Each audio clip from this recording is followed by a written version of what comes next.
오늘 금요 기도회에 함께 나눌 말씀은 로마서 2장 9절부터 16절까지 말씀입니다. 로마서 2장 9절부터 16절까지 말씀 제가 봉독하도록 하겠습니다. 악을 행하는 각 사람의 영에는 환난과 곤고가 있으리니 먼저는 유대인에게요 그리고 헬라인에게며 선을 행하는 각 사람에게는 영광과 존귀와 평강이 있으리니 먼저는 유대인에게요 그리고 헬라인에게라. 이는 하나님께서 외모로 사람을 취하지 아니하심이라. 무릇 율법 없이 범죄한 자는 또한 율법 없이 망하고 무릇 율법이 있고 범죄한 자는 율법으로 말미암아 심판을 받으리라. 하나님 앞에서는 율법을 듣는 자가 의인이 아니요 오직 율법을 행하는 자라야 의롭다 하심을 얻으리니 율법 없는 이방인이 본성으로 율법의 일을 행할 때에는 이 사람은 율법이 없어도 자기가 자기에게 율법이 되나니 이런 이들은 그 양심이 증거가 되어 그 생각들이 서로 혹은 고발하며 혹은 변명하여 그 마음에 새긴 율법의 행위를 나타내느니라. 곧 나의 복음에 이른 바와 같이 하나님이 예수 그리스도로 말미암아 사람들의 은밀한 것을 심판하시는 그 날이라. 아멘. 요즘 우리 사회에 법이 있는가, 법치국가가 맞는가라는 생각을 많이 하게 됩니다. 연일 보도되고 있는 법무부 장관의 아들 병역 문제에 관한 기사들을 보면은 법이 무너진 사회가 아닌가라는 생각을 합니다. 더 이상 법치주의 사회가 아닌 것 같아요. 왜 그런 생각을 하죠? 권력 앞에 공평한 판결이 사라져버렸기 때문입니다. 모든 사람들이 다 공평한 법 앞에 평등해야 되는데 법의 적용을 공평하게 받아야 되는데 사람에 따라서 이것이 법이 왔다 갔다 하기 때문에 그렇습니다. 누구는 집에서 전화 한 통화로 휴가가 되고 누구는 몇 분 늦게 들어갔다고 해서 영창에 보내지는 그런 것을 보면서 과연 법 적용이 공평하게 되고 있는가라는 생각을 합니다. 거대 권력을 가진 사람이라고 그 사람은 법에서 예외가 된다면은 그 사람은 자기 하고 싶은 대로 아무리 불법을 저질러도 오히려 큰 소리치고 당당한 사회가 될 것입니다. 자기는 법에 저촉을 받지 않는다고 생각하는 거예요. 만약 그렇게 되면 모든 사람들이 다 어떻게 될까요? 권력 앞에서 무서워 벌벌 떨 겁니다. 권력 가진 사람이 최고예요. 그러니까 독재 사회가 되는 것입니다. 권력을 가진 자가 법을 마음대로 바꿔버리면 어떻게 될까요? 지금까지 나는 법을 잘 지키면서 살아왔던 사람이라 할지라도 졸지에 범법자가 될 수 있습니다. 범죄자가 될 수 있어요. 지금 그런 일들이 우리 사회에서 계속 벌어지고 있습니다. 사회가 이러니까 누가 법의 보호를 받을 수 있겠습니까? 권력자에게 모든 힘이 다 쏠려 있으니까 힘없는 사람들은 어떻게 살아갑니까? 이 나라가 계속 이렇게 간다면은 암담할 뿐입니다. 오늘 말씀을 보면은 하나님의 판단 기준을 오늘 우리에게 말씀하십니다. 하나님도 우리 인간을 판단하실 때 그냥 임의대로 판단하시는 것이 아닙니다. 그냥 외모나 외양이나 그 사람이 가지고 있는 힘 그런 걸 보고 판단하시는 것이 아닙니다. 하나님도요 법에 의해서 판단하십니다. 바로 율법에 따라서 행한 대로 우리에게 보응하신다고 말씀합니다. 그러니까 기준이 있는 거예요. 분명한 기준에 의해서 하나님이 판단을 하시는 겁니다. 오늘 이 말씀을 통해서 이 세상이 지금 아무리 타락한 가운데 모든 사람들이 다 불의하고 불법하고 거짓 가운데 행하면서 산다 할지라도 왜 우리가 진리 가운데 살아야만 되는지, 왜 우리가 끝끝내 하나님의 말씀을 쫓아서 살아야만 되는지를 깨닫고 하나님 앞에서 의롭게 살아가는 저와 모든 성도님 되시기를 주님의 이름으로 축원합니다. 하나님은 각 사람에게 그 행한 대로 보응하신다라고 말씀하시죠. 악을 행하면서 사는 사람에게는 환난과 곤고로, 선을 행하면서 사는 사람에게는 영광과 존귀와 평강이 있다고 말씀하십니다. 이것은 모든 사람이 다 동일합니다. 오늘 읽은 6절부터 8절에 하나님께서 각 사람에게 그 행한 대로 보응하시되 참고 선을 행하여 영광과 존귀와 썩지 아니함을 구하는 자에게는 영생으로 하시고 오직 당을 지어 진리를 따르지 아니하고 불의를 따르는 자에게는 진노와 분노로 하시리라고 말씀합니다. 이것은 모든 사람에게 동일합니다. 하나님 알고 하나님 율법을 받은 사람, 유대인은 말할 것도 없어요. 그들은 하나님의 기준, 그 율법을 받았기 때문에 그들은 말할 것도 없습니다. 그런데 율법을 받지 못한 사람들, 이방신을 섬기는 이방인들, 헬라인들에게도 이것은 동일합니다.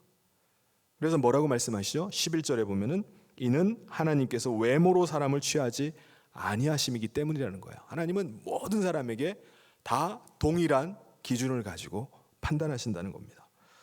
공정한 기준에 의해서 판단을 해야지 이게 의로운 심판이잖아요.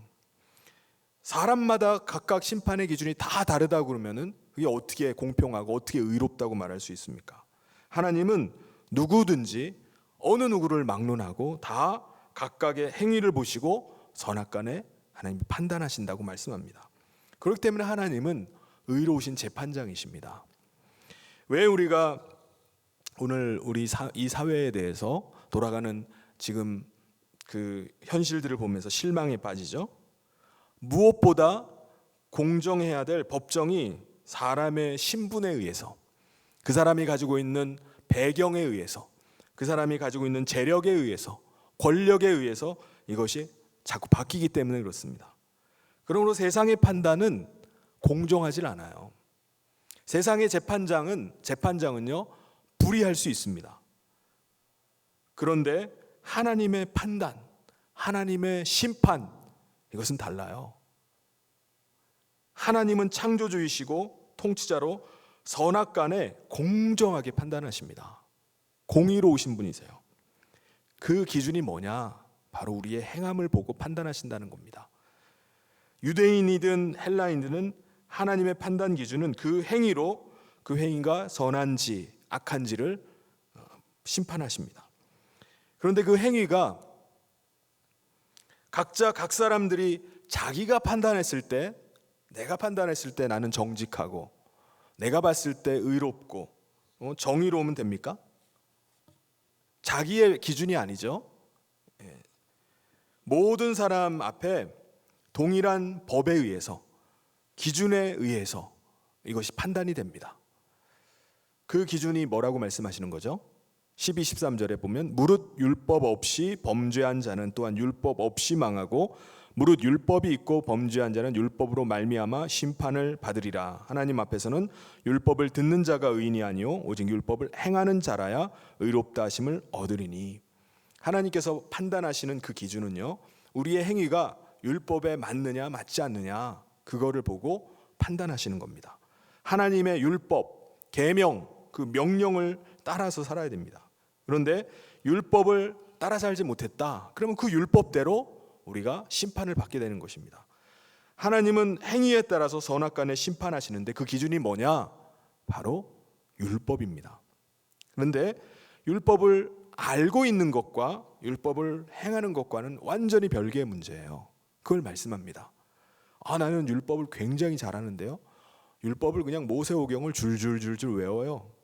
아무리 율법에 대해서 빠삭하게 알고 있어도 알고 있는 것만으로는 소용이 없다는 겁니다. 율법을 듣고 아는 자가 의로운 자가 아니라 어떤 자라고요? 율법의 말씀대로 살아내는 사람, 그 사람을 가리켜서 의롭다함을 받는 것입니다. 하나님이 인정하는 거예요. 하나님의 말씀이 내 삶에 들어와서 그 말씀이 나를 주장하고 그 말씀이 나를 이끌어 가도록 그렇게 살아가는 것입니다. 그런데 혹 이런 사람이 있을 수 있잖아요. 나는 율법을 들은 적도 없는데요, 난 율법을 몰라서 범죄했는데요 라고 하는 사람이 있을 수 있습니다. 그렇죠? 나는 율법의 그 기준이 그런 게 있는 줄도 몰랐어요. 모르니까 나 범죄하죠 라고 이렇게 얘기하는 것입니다. 난 들어본 적도 없어요. 이런 사람은 어떻게 될까요? 하나님의 공정하신 심판이 이런 사람은 어떻게 될까요? 이 사람은요, 기준은 동일합니다. 율법이에요. 이 사람은 율법이 없기 때문에 망한 거예요. 평창 수양관에 가보니까는 우리 수양관 앞에 배추밭이 이렇게 있는데 그 주변이 다 전기 울타리를 이렇게 다 쳐놨어요.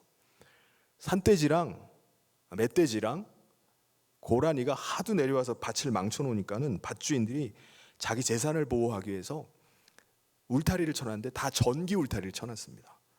제가 그 전기 울타리가 그냥 그 울타리가 전기 울타리인지 그냥 울타리인지 어떻게 알았을까요? 만져보고 한번 쇼크 한번 받아보고 이거 전기 울타리구나 그렇게 느껴보고서 제가 이거 전기 통하는구나 라고 알았겠습니까? 아닙니다. 저는 울타리에 써 있는 주의, 전기 주의, 이 울타리는 전기가 통하고 있습니다. 이거를 보고서 안 거예요. 제가 만져보고 전기를 느낀 다음에 안 게 아닙니다. 돼지는 글을 읽을 수가 없으니까 어떻게 하죠? 이까짓 거 뭐 코로 받아버려 하고서 들이받아버리면 되지 하고서 받아버리면 어떻게 되죠? 감전이 되는 겁니다. 나는 글을 못 읽어서 받았는데요. 그냥 받은 건데요. 감전이 돼요. 돼지가 글씨를 못 읽었다고 감전이 안 됩니까? 난 그거 못 봤는데요. 아닙니다. 건들면은 무조건 전기를 느낄 수 있어요. 율법을 받지 못한 사람이 자기는 그 율법이 있는 줄도 몰랐습니다. 나는 그런 율법 들어보지도 못했습니다 라고 하고서 죄를 지으면은 심판을 면하나요? 면하지 못합니다. 그 행위대로 보응을 받는 거예요. 그래서 율법이 없기 때문에 그 사람은 망하는 겁니다. 유대인들은 율법 받은 사람들이죠. 그런데 그들은 율법을 받았음에도 불구하고 하나님의 기준이 뭔지도 알았음에도 불구하고 자기 스스로 율법대로 살지를 못했어요. 물론 자기들은 율법을 잘 지킨다고 생각했습니다. 그런데 그들은 율법의 근본 정신을 놓쳐버렸어요. 오히려 그들은 장로들의 유전을 하나님의 말씀보다 더 우선시합니다. 게다가 율법을 모르는 이방인들을 부정하고 더러운 사람들로 아주 경멸합니다. 자신들이 자신의 율법을 지키는 것을 통해서 의를 삼으려고 했어요. 중요한 것은 그들이 율법을 안다고 하면서도 선을 행하지 않은 겁니다. 하나님께서는요, 그들의 혈통 가지고, 그들의 가문 가지고, 그들의 종교적인 행위 가지고 판단하시는 것이 아닙니다. 그거는 그들의 외모, 겉으로 드러난 외모, 외양일 뿐입니다. 하나님이 원하시는 것은 뭐죠? 하나님께서 원하시는 선은 율법을 그 마음의 중심에 두고 삶으로 율법을 행하면서 사는 거예요. 그걸 실천하는 겁니다. 유대인들은 분명히 돌판에 새겨진 그 십계명은 받았어요. 율법의 말씀 받았습니다. 그런데 그들 마음 가운데는 이 말씀이 새겨지질 않았습니다. 마음이 감동해서 그 말씀에 순종하면서 사는 것이 아니라 그냥 억지로 하는 거예요. 남들이 보면은 하고 남들이 안 보면 안 하는 겁니다. 그래서 예수님께서 그들에게 뭐라고 말씀하셨죠? 자기들은 율법을 철저히 지킨다고 하는데 예수님은 그들의 속사정을 아주 그냥 적나라하게 드러내십니다. 한마디로 이 회칠한 무덤아. 겉은 번듯한데 그 속은 아닌 거예요. 그래서 예수님께서 어떻게 하시죠? 예수님은 보혜사로 이 땅 가운데 오셨습니다. 그래서 그가 우리의 모든 죄악을 대속해 주셨어요. 그리고 또 다른 보혜사를 약속하셨습니다. 또 다른 보혜사는 성령님이세요. 성령님을 우리 가운데 보내주셨습니다. 성령님은요, 말씀하시는 분이세요. 그래서 성령님 우리 가운데 거하시면서 말씀의 법을 따라서 우리가 살도록 계속해서 말씀해 주십니다. 그 말씀을 쫓아서 그 말씀을 붙잡고 살아가도록 하셨어요. 그래서 우리 안에 율법이 우리 안에 온전하게 이루어지도록 그 말씀, 율법의 말씀대로 우리가 살도록 그렇게 인도해 가십니다. 그래서 우리가 율법의 기준대로 행하면서 살게 하시는 거예요. 그런데 오늘 말씀해 보면은 율법이 없이 망한 사람들에 대해서 사도 바울의 의견이 있습니다. 율법이 없이 망한 사람들에게도 사실은 율법이 있다는 거예요. 그게 뭐죠? 양심이라는 거예요. 양심. 우리 혼에는요, 뭐가 있냐면은 여러 가지 기능들이 있는데, 뭐 가령 지성이라는 것이 있습니다. 지성이 뭐죠? 지적인 능력이잖아요. 어떤 게 맞는지, 어떤 게 틀렸는지 이걸 판단하는 겁니다. 도둑질이 좋은 건지 나쁜 건지 이건 지적인 판단을 할 수 있어요. 그리고 그걸 분별해냅니다. 이것은 도둑질은 나쁜 것이라고 하면은 분별하면은 분별력이 있는 사람은 안 하는 거죠. 나쁜 걸 왜 합니까? 그 분별합니다. 그리고 이게 혼이 하는 일이에요. 지적인 것도 하고요. 우리 혼은 또 분별하는 것도 하고, 또 하나가 양심이라는 것이 있습니다. 내가 이것을 어떤 일에 대해서 분별을 하면은 그것을 결정하는 거, 이거 할지 말지의 역할을 하는 것이 기능이 바로 양심이라는 거예요. 도덕적인 판단의 그 기준입니다. 도덕적 의식이 바로 양심이에요. 예를 들어서 사람을 내가 죽이는 게 좋은 일인지 나쁜 일인지 분별하잖아요. 근데 그것을 도덕적으로 옳으냐 그르냐 이것을 분별해내는 것이 양심입니다. 그게 양심이 하는 일이에요. 양심이 삐뚤어진 사람은 어떻게 하죠? 사람을 죽여도 개의치 않습니다.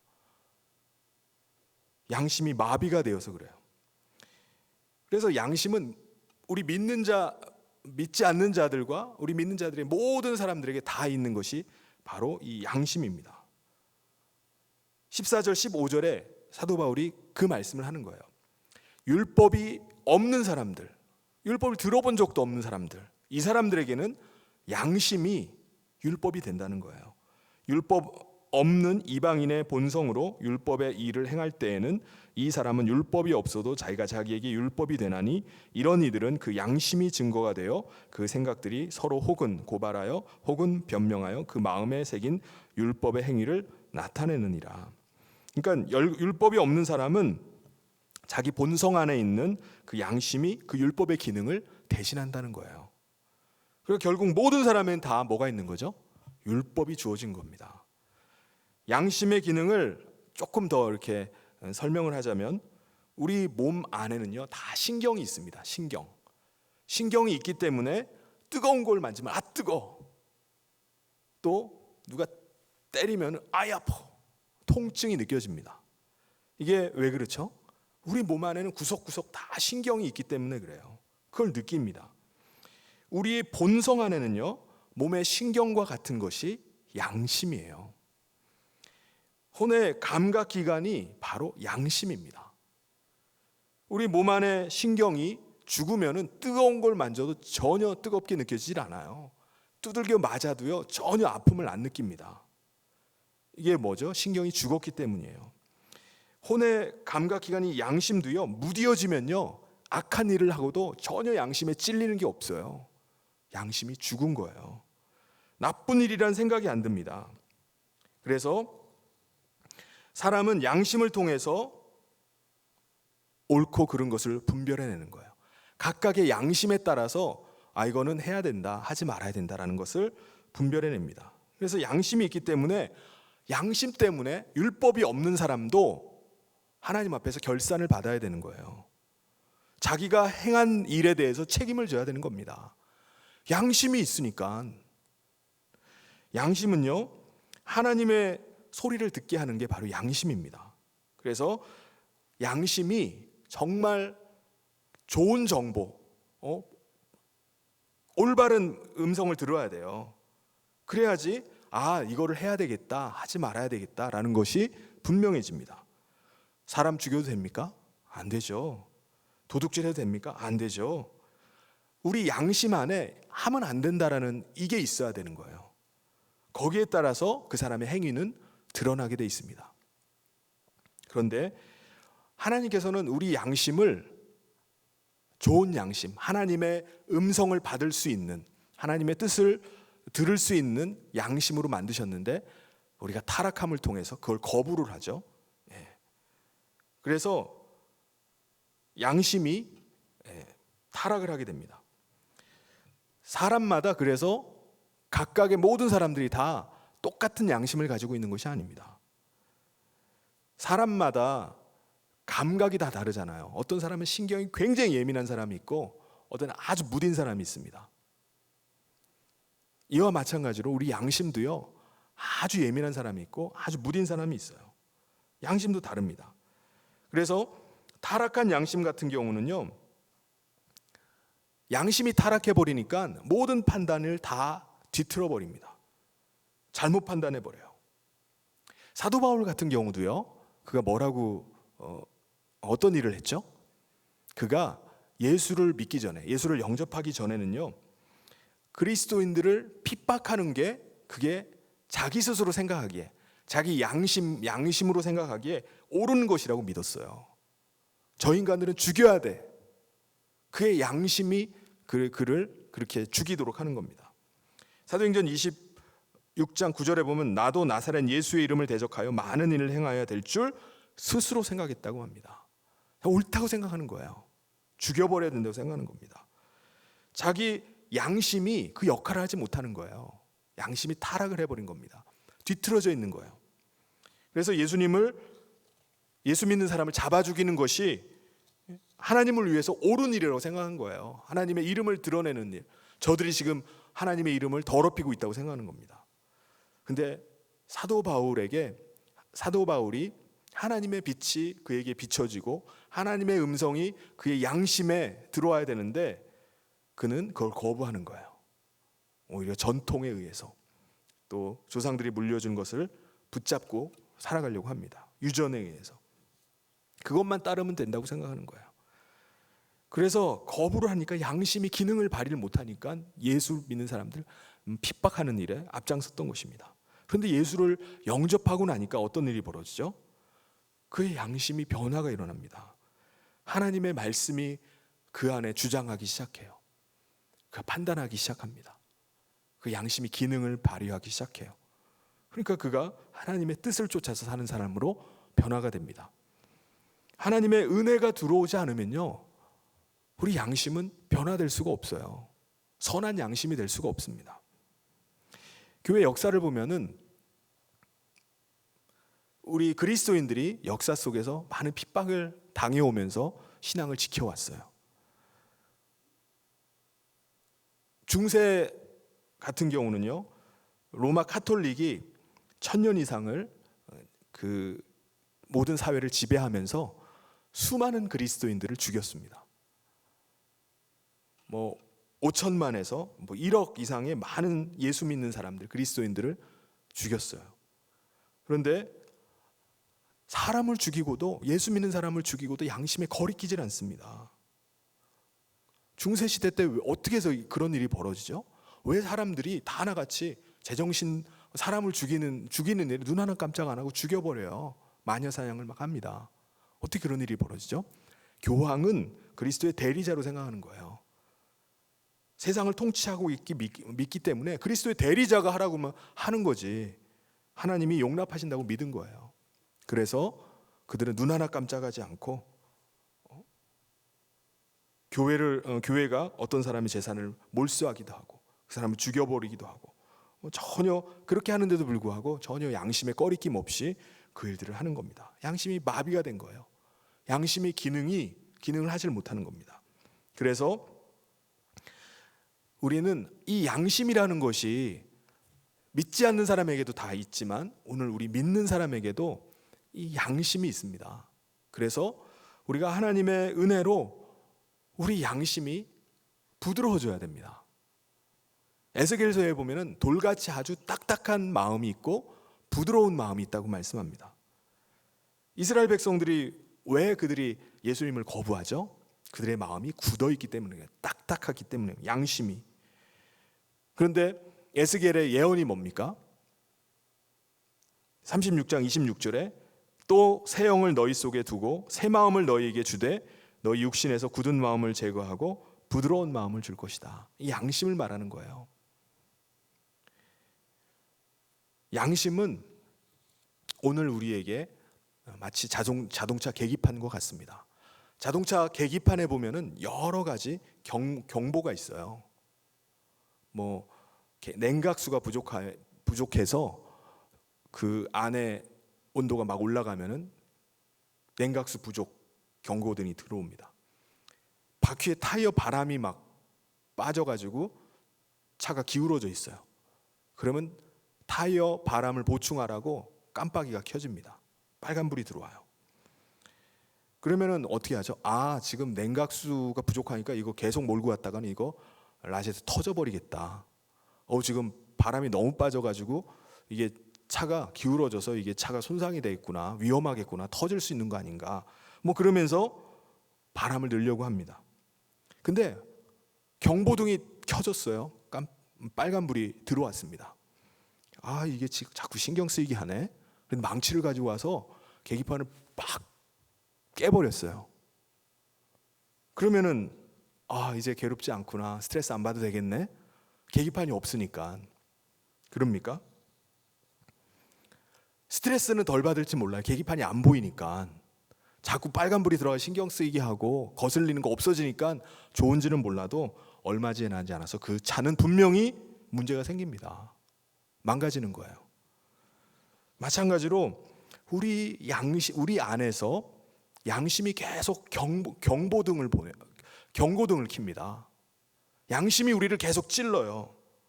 그때 우리가 그 양심의 지적에 의해서 빨리 고쳐야 됩니다. 근데 양심이 계속 찌르는데도 우리 양심이 만약에 화인을 맞게 되면요, 돌처럼 딱딱해지면요, 그걸 거부하는 거예요. 양심이 반응을 하지 않아요. 그게 바로 딱딱한 양심입니다. 마음이 굳어지는 거예요. 성경에 보면은 몇 가지 양심이 있는데 선한 양심이 나옵니다. 착한 양심. 디모데전서 1장 5절 그 말씀에도 보면은 그리스도의 피가 뿌려져서 마음이 선해진다는 거예요. 선한 양심.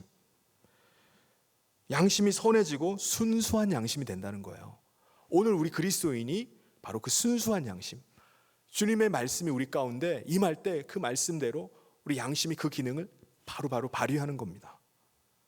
물론 갑자기 예수 믿었다고 해서 갑자기 이 사람의 양심이 막 100%확 돌변해가지고 변하나요? 그렇지는 않습니다. 하나님의 말씀이 계속해서 들어와서 역사하는 가운데 계속 경보등이 켜지면은 그 말씀대로 나를 수정하고 계속 바꾸어 가는 거예요. 그럼 점점 부드러운 양심이 되는 겁니다.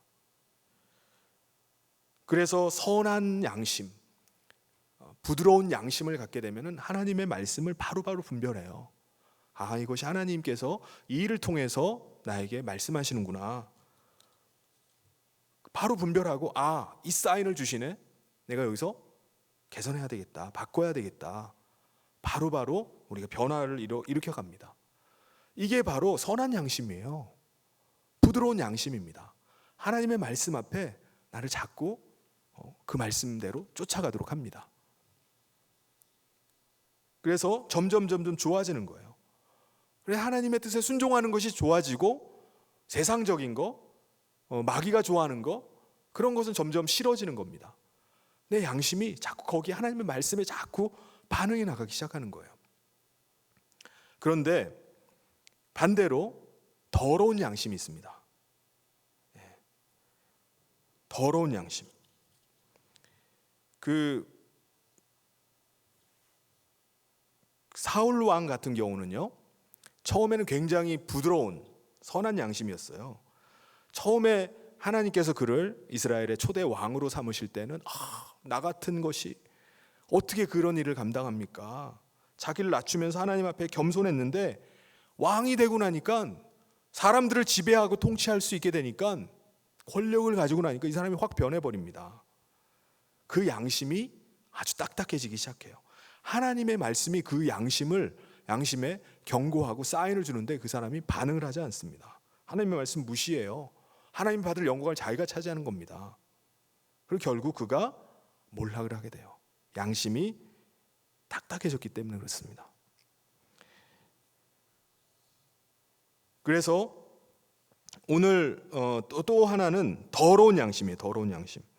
디모데전서 4장 2절에 보면은 그 화인 맞은 양심 있잖아요. 인두로 지져버린 것 같은 양심, 화인 맞은 양심이 있습니다.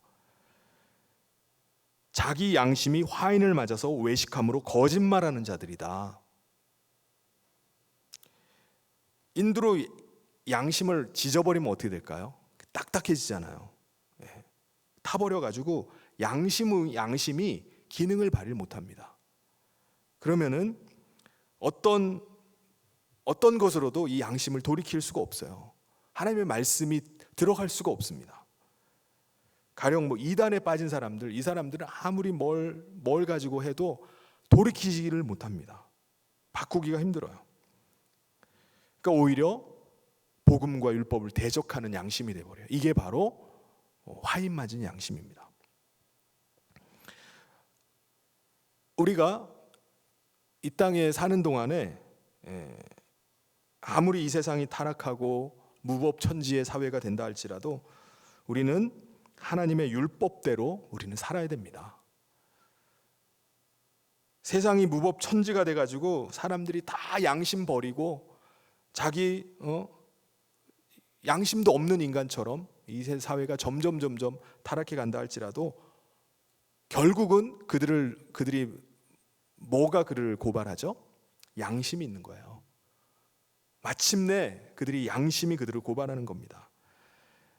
양심은요, 상처가 나면 아주 굉장히 고통을 당해요. 이 세상에서뿐만 아니라 예수 믿지 않는 사람들은 지옥에 가서도 그 양심 때문에 고통을 당하는 거예요. 양심이 끊임없이 양심이 그를 괴롭힙니다. 그때 그러지 말았어야 되는데. 이 양심이 끝까지 쫓아가면서 그들을 괴롭히게 될 거예요. 이 세상이 점점 타락해가고 무법천지의 사회가 되고 가진 자들을 위한 나라가 이렇게 되어버린다 할지라도 우리는 우리의 기준은 분명해야 됩니다. 하나님께서 선악과대 판단하신다. 나는 하나님께서 내게 주신 그 말씀의 법대로 내가 순종하면서 가겠다. 그냥 가는 거예요. 주저하고 약한 양심이 되어가지고 이렇게 해야 되나 저렇게 해야 되나 그런 게 아닙니다. 우리는 담대하게 하나님께서 내게 주신 진리의 말씀이 참이다. 내가 살아가는 이 방향이 맞다.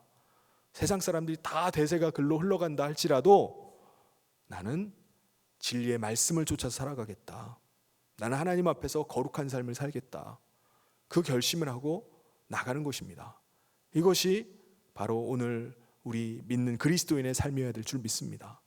세상 가운데서 세상이 다 변한다 할지라도 오직 주의 진리의 말씀 변하지 않습니다. 그 말씀 붙잡고 오늘도 믿음으로 나가는 저와 모든 성도님 되시기를 주님의 이름으로 축원합니다. 우리 같이 기도하겠습니다. 하나님 아버지 감사합니다. 이 세상이 불의와 또 불법이 성하고 거짓이 판치는 사회가 되어가고 있지만 오늘도 진리의 말씀은 살아서 역사하는 줄 믿습니다. 하나님 오늘 우리 가운데 하나님의 성령의 법이 우리를 주장하고 또 하나님 그 말씀 앞에 우리가 순종하며 나가는 저희들 되게 하여 주시옵소서. 세상에 있는 사람들도 그 양심이 그들을 고발하고 결국은 하나님의 앞에 그 양심대로 판단을 받을 줄 압니다. 하나님 오늘 이 사회 또 대세 흐름들을 바라보며 끌려갈 것이 아니라 오늘 우리가 주를 믿는 믿음 가운데 견고하게 서서 나아갈 수 있도록 저희들을 붙잡아 주시옵소서. 주께서 함께 하시길 간절히 소원하며 예수님 이름으로 기도하옵나이다.